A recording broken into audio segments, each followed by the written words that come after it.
আসসালামু আলাইকুম। আজ আমি আপনাদের মাঝে আরও একটা নতুন রেসিপি নিয়ে হাজির হলাম, যা হচ্ছে মলাই মাছের টক। আশা করি আপনাদের রেসিপিটি ভালো লাগবে। তাহলে চলুন দেখে আসি।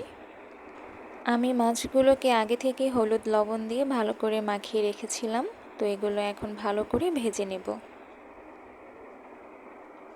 বেশি ভাজার প্রয়োজন নেই। তো আমার মাছ ভাজা হয়ে গেছে, তো ওই সেম তেলেই আমি পেঁয়াজ বাটা দিয়ে দিলাম।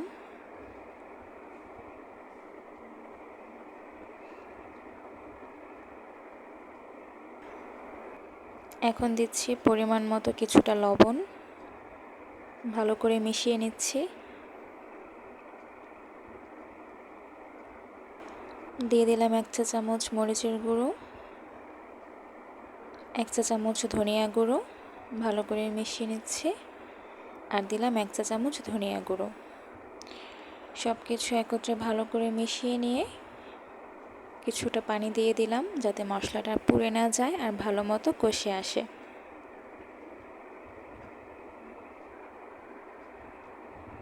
তো আমার মশলাটা কষানো হয়ে গেছে। এর মধ্যে আমি ফ্রোজেন করে রাখা টমেটো ছিল, সেটা দিয়ে দিয়েছি।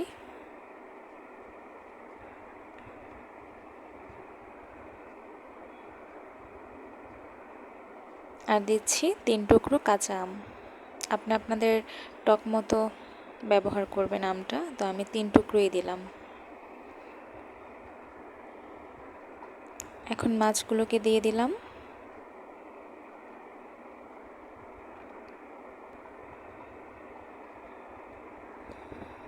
মাছগুলো হওয়ার জন্য এখন আমি এখানে পানি দিয়ে দিয়েছি বেশ পরিমাণের, আর এটাতেই টকটা হয়ে যাবে।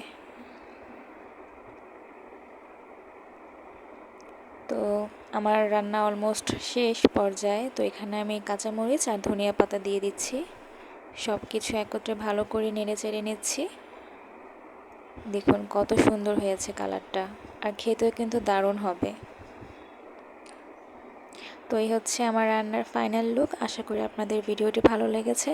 তো এরকম নতুন নতুন ভিডিও পেতে আমাদের চ্যানেলটি সাবস্ক্রাইব করে সবসময় পাশে থাকবেন। আসসালামু আলাইকুম। Thanks for watching.